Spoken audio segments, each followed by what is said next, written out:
again. Welcome to Progressive Soup. We're back. We have John Kusumi again, who's an advocate for democracy in China.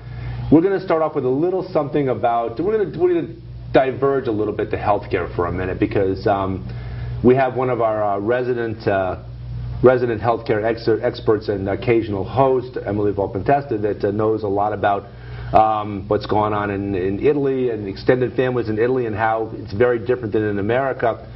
And as I recall, not too many decades ago, China was noted for the extended family. What's happened to the extended family in China over the last 50 years? Well, the one-child policy has been implemented, which suggests that every family should have only one child. Now, there are some exceptions, in rural areas and in the ethnic minority communities. Mm-hmm. But still, it's a policy that is leading to forced abortions, mm-hmm. forced sterilizations. To pass a law saying to women that it is illegal to have children, I mean, that's absurd. That's a crime against humanity, and so we are having yet more human rights abuse, mm-hmm. Simply on the account of the one-child policy. Is there still an extended family in China? Well, yeah, but obviously it's going to vary on a case-by-case basis. When you get to urban residents, those are the ones that are more likely to have just one child now. Mm-hmm. And so actually, China is going to have this same sort of difficulty that the United States has with an aging population. As we watch the baby boomers move into retirement, we're going to have a fewer, in other words, there's got to be a certain ratio of working people to retired people if you're going to support the Social Security benefits. Mm-hmm. And China is facing the same sort of a demographic, bulge, where they're going to have this more elderly population on average, with fewer working people, of the right age group to support them. Now that should be happening pretty soon then, if we're talking about 50 years now, or well, you say about 30 years now since they've had the one-child policy. Right. So presumably sometime in the next 30 years or so, you'll hit that bulge where there were an explosion of births for a long period of time in China, and then that narrowing, that winnowing down to one child per family. So somewhere in the next, say, 30 years, there'll be that bulge that comes along? But I think that this is now common to a lot of societies, like Europe itself has an aging population. Mm-hmm. When societies become more highly developed, the average number of children goes down. Yeah. And so in Europe, they are not replacing the population. In other words, I guess if you have 2.0 children per couple, mm-hmm. then you are replacing the population. But if it's if it goes to 1.9 or something, then the thing is that you get this aging population, and I think that we have it in Europe, we have it in America, and we have it in China. So the demographics of this situation plus the rising life expectancies, mm-hmm. Would be something that the government has yet to grapple with. In other words, when Social Security was first implemented, the life expectancies were shorter. Yep. And so we didn't quite expect to be carrying and providing benefits for so many years after retirement. I mean, Social Security has got to change. It's probably to raise the retirement age, and also probably to raise payroll taxes. Although everyone in Washington is too chicken to mention the fact that payroll taxes will need to rise. Well, certainly if people are going to be living longer, I would imagine that they'd be willing to work a longer period of time. It only makes sense that you have to, as you say, you have to have enough people paying into the system for the people that are taking out of the system, that are getting their due benefits at the end of their work career. But I don't know. To me, it seems to me that I've seen so many people that when they stop working, they immediately start dying anyway. So my mantra is keep on working. Find what you do, enjoy what you do, never stop doing it till you drop dead. Mm-hmm. And that's the best Social Security. That's the best way to stay healthy and to to work Just through keep Social going, Security. right? Just keep going. Now let's take what we talked about in the first show about China, and we'll apply it to the United States, because obviously China has a much longer history than the United States, and it's had a lot of more segments of history and a lot more elements of history. What should America take from the history of China? What can we benefit from China's experience over the thousands of years? That's a long question. There's a lot to say about that. Pick and choose as you will. Yeah, well, I mean, if there's something famous from Chinese culture that deserves reverence, it ought to be Confucius and Confucianism. And that's identified with China. He lived in China. It's not about some other land. I mean, the wisdom may be wisdom that can apply in many lands, but certainly he is China's own cultural icon. I mean, I think of the United States, and I think that the cultural icon should be Thomas Jefferson. And why is that? And you may notice I'm wearing a T-shirt of Monticello. Jefferson is sort of, the man who authored our Declaration of Independence and separated church and state. And then he was, ambassador to France. He was the first Secretary of State, the second Vice President, and the third President of the United States. Jefferson has just an enormous resume among the founding fathers. Sort of a go everywhere and do everything resume. And I think that America's founders, you had a man of action in George Washington, but you had a man of letters in Thomas Jefferson, and I think that's a good combination. Yeah. You need both in a scene, in a situation like that. So George Washington was more the doer, and Jefferson was more the thinker and the planner for the future. Right, and I sometimes think to myself, if they were contemporaries and if they met each other, think about Thomas Jefferson and think about Confucius. Would they get along, or would they go to war? What a marvelous idea for a book. Discussions between the two of them. Imagine discussions and how that would play out. Well, no, I think at the end of the day that there's nothing in the background of Confucius and there's nothing in the background of Jefferson that would make them natural enemies. I think that it should be a peaceful coexistence between them. And so maybe I think that when America is being true to itself, with some fidelity to its founding core principles, that America should not be at war with China, and similarly when China is being true to itself and reflecting its core principles, that it should not be at war with America. So there are those common denominators of truth, if you will, that the history of both countries has, albeit America being a much younger nation. Those common denominators that are expressed maybe through Confucius on the Chinese hand and Jefferson on the American hand, that should make for a very strong relationship, a very strong bond between the two countries, the two peoples, and probably we could look throughout history and throughout other countries and find other examples of people that would probably used as icons, if you will, that would provide us with a very good blueprint going forward for that separation, if you will, between countries, the cultural identity that each country has, but that certain ethos that could bind us in a way. Yeah. I also think I mentioned to you that the microprocessor amounted to sort of a game changer. It's a democratizing force. It's leveling the playing field. Absolutely. Yeah. It's putting more power directly into the hands of individuals.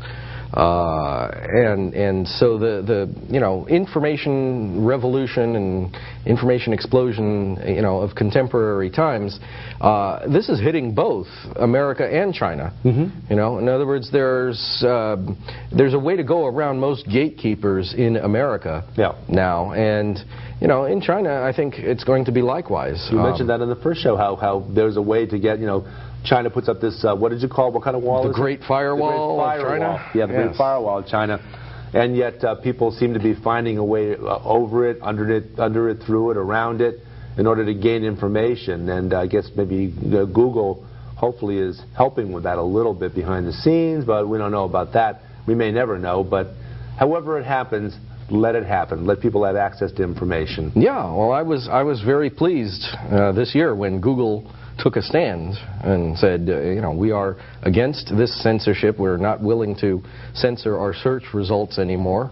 We could wonder, why did Google, initially consent and initially help, censorship? In other words, the movement was very opposed to the opening of Google.cn at the time that it opened.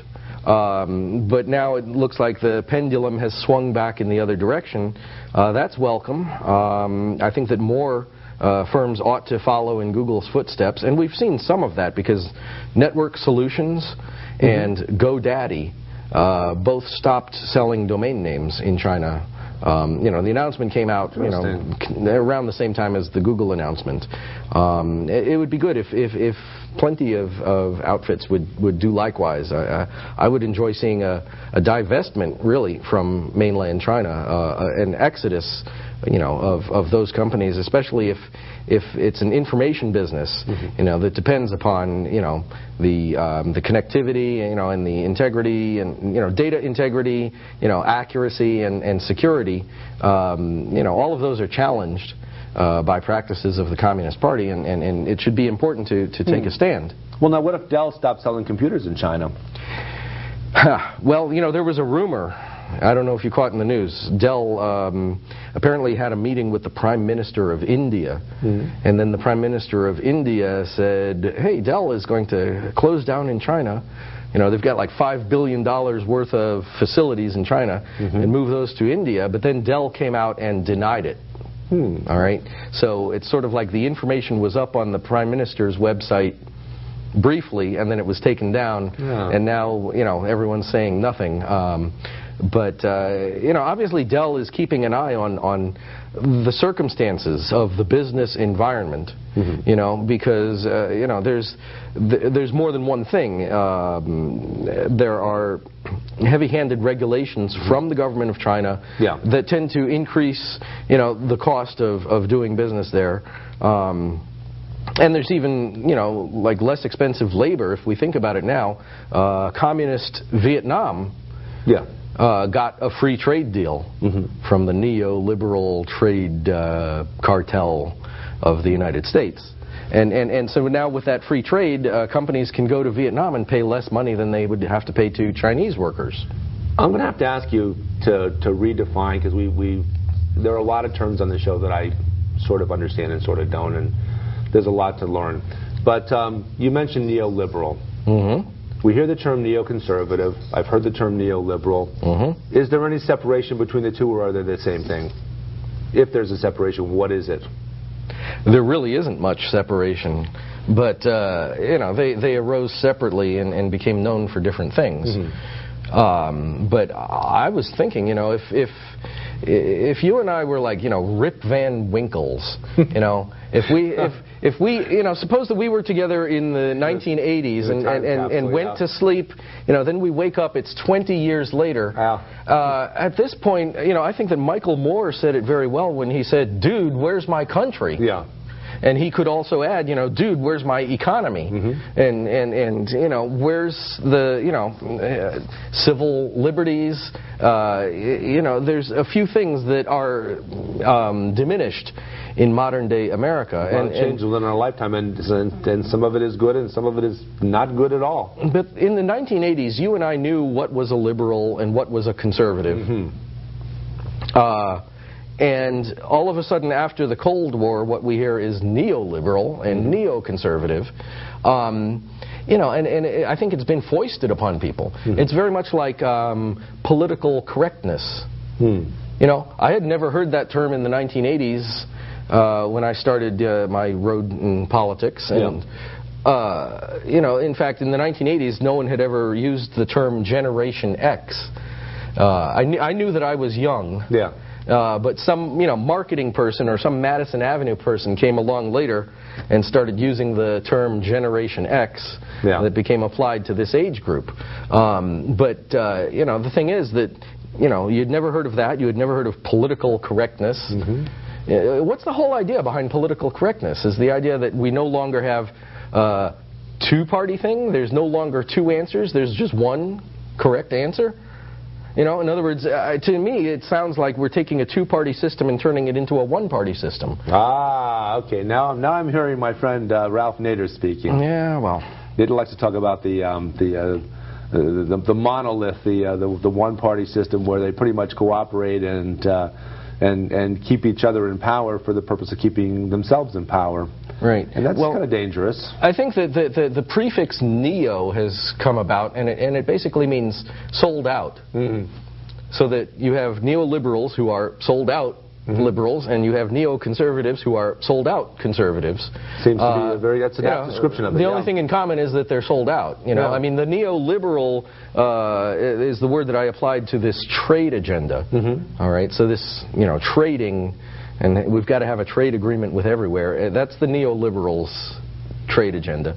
And the neoconservatives became known for wars of aggression without justification. Preemptive wars, certainly. Yeah. You know, I mean, neoliberals say, you know, let's have trade, and neoconservatives say, bang, you're dead. Yeah.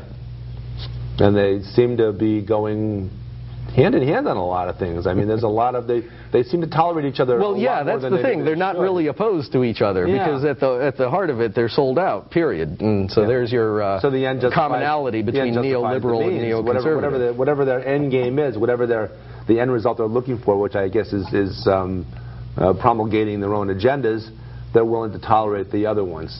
The neoliberals will tolerate the neoconservatives, and likewise. You know, if someone started a thing called Neofascists, you know, it seems to me the neoliberals and neoconservatives would get along just fine because, oh, you're neo? Oh, come on in, you know, join the club or whatever. You know, and whatever the neofascists are proposing, the neoliberals and neoconservatives can say, oh, we already are doing that. That's already we're already on the page with that program. We're not fascists. We're neo-fascists. We're different. But in fact, they probably are. No, I wouldn't buy it. Probably are worse. I really think that we should, you know, roll back and dial back and get out of a paradigm that has neoconservatives and neoliberals both. It's been bad for America. You know, in the old days, America was a place where, you know, the employment of, you know, working people and blue-collar people in manufacturing and in industry was important. You know, in neo-America, apparently, we don't need to have the industrial sector of the economy. You know, it's our manufacturing base has gone. The jobs have gone with it, and there's no reason for it. If we had continued to be, you know, the America of the 1980s, then we would still be manufacturing things there. Certainly would. So there's no excuse, really. This is the neo agenda. Wow. But this is the dire straits that have befallen our country. And really, you know, if someone was a Rip Van Winkle and woke up now, he would have to say, dude, where's my country? There's certainly been as much change in this 20-year period as maybe any 20-year period or any 50-year period in the history of humankind. John, what's your take on the Coffee Party and the Tea Party? Because the Tea Party movement's been around a while, and we kind of know the sense of we've heard a lot from them, about them, and now we have this Coffee Party movement, which apparently is not necessarily a response to the Tea Party movement, but it's a more inclusive, let's sit down and let's talk kind of thing, and find a measure of common ground, and then talk about what we don't agree upon. What's your take on all that? Well, I think that I'm with the Tea Party in the sense of being fiscally conservative, but also I am with the Coffee Party in the sense of being socially liberal. You know, and then that's my, you know, my posture coming into politics, as I've called it, the politics of practical idealism. And so, you know, I mean, I'm not completely at home in either quarter, but, you know, I mean, at this point in time, you know, I may as well go ahead and start the Bagel Party. Because you know, and you know, try to work compatibly, because I think that that's a way to get them together, huh? Well, you know, I mean, a bagel goes pretty well with both tea and coffee, right? Sure enough, it does. And so that perhaps might be the standpoint to represent where I would be. It's you know, right now I'm you know, it's kind of like, oh, you have tea, you have coffee, oh, fine, I've got the bagels. You know, we'll just we'll deal with this. We're all set to go then. This Coffee Party movement, and I've seen a little bit of it now. I've been to a few meetings, and we've had some people that are, I wouldn't say disaffected Tea Party members, but people that would like to at the very least sit down and have a reasoned and respectful dialogue with people that they don't agree with or don't always agree with. And it seems to be, I find it a very comforting place to be, because I don't like, as you know, the people who watch the show know, that I like, this show's about finding common ground, and the Coffee Party movement seems to fit a lot of those needs for me, and also for Progressive Soup. Where do you think this is going? Is there hope for people sitting around and actually discussing issues and disagreeing and respectfully discussing issues? It remains to be seen. It's a tough one, isn't it? It remains to be seen, because there is still this monopoly on the part of the two-party system. And I don't see great progress happening in American politics until we can break that stranglehold. In other words, you know, the Tea Party at this point in time, they don't want to become a third party, because they feel that would throw elections to the Democrats. Sure, yeah. You know, simply because there's this spoiler dynamic, you know, that everyone is aware of, and you know, in starting a third party, you know, one might figure, well, you know, we're going to be the spoilers. You know, I think they should actually give themselves more credit than that. I think that, you know, the Tea Party could open a party right now and probably become larger than the Republicans almost immediately. You know, in other words, you know, who says that the average American is wedded to the Republican Party and or the Democratic Party? I mean, the average American would say those are the dinosaurs. Those are the people who have been in charge, and you know, they're miscreants because we've seen the outcomes of their policies. So at this point in time, I'd say there's no downside, really. I think that Tea Partiers should make a third party. I think that the Coffee Partiers should make a third party, and maybe the Bagel Party will make a third party. There's no downside. At this point in time, we do need to break the stranglehold of that. You know, it's a duopoly, but it's really a monopoly. It's you know, the two-party system, you know, manages to defend itself and thereby be, you know, one unit, and they are the producers of the disasters that we have seen unfolding in the United States for the past 30 years. Well, no doubt. I've had people on from the Green Party and the Working Families Party, and I've had Libertarian Party members. 4 minutes, thank you. Libertarian Party members.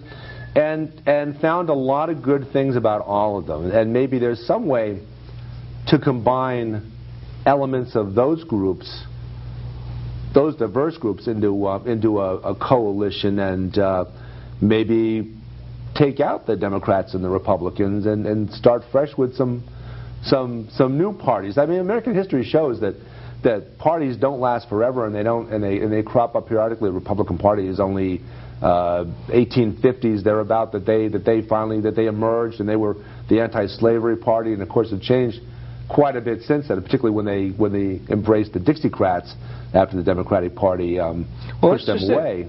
The United States Constitution is silent about the two-party system. In other words, go ahead and look through the Constitution. It's not in there. Right. There is no two-party system. It's not. you know, it's not like congenitally, existentially necessary for America. You know, America can be America without the two-party system. It's we have a constitution, and you know, I would encourage more in the way of, you know, on-the-ground organizing. You know, whether it's, you know, any particular third party, the thing is, just do it. Go there, and you will, you know, see that there's, you know, ballot access requirements from, you know, the Secretary of the State's office, and this throws, you know, many challenges at you. But you know, it becomes necessary to obtain those signatures. And in some ways, it's good that it forces the local organization to arise, and you know, that's just it. To truly do a third party, you need not just, you know, some individuals at the apex. You need everyone willing to, you know, hit the streets, pound the pavement, you know, or row the oars. Yeah, well, whatever, you know, whatever people, if people don't like the Democratic Party, the Republican Party, they have two choices. They can either just sit on the sidelines and be non-participants, or, as you suggest, get involved in a different group. You know, do something a little different, and then, you know, keep their minds open as far as what, you know, who they side with on issues rather than along party lines. And that seems to be a pretty reasonable approach to politics, no matter where you are in the political spectrum. I always enjoy the advocacy for a clean sweep, which means, you know, this November we will go to the polls. The entire House of Representatives is up for re-election. What if we re-elect nobody? You know, it's a good choice. It seems like in a lot of cases, vote for nobody. But you know, I in particular would always go for a third party or an independent alternative. And so that's, you know, ultimately where we need to go. Why place the lesser of two evils into power? Because that is a surefire formula. That is how we arrive at having evil in power. And it allows them to self-perpetuate by in many cases in Connecticut here, a party will concede a seat to the other party and not run anybody against them. We're going to have to wrap it up there. This is Progressive Soup, and we've had John Kusumian talking about Chinese politics, American politics, and life in general. Thanks very much. Enjoy your evening.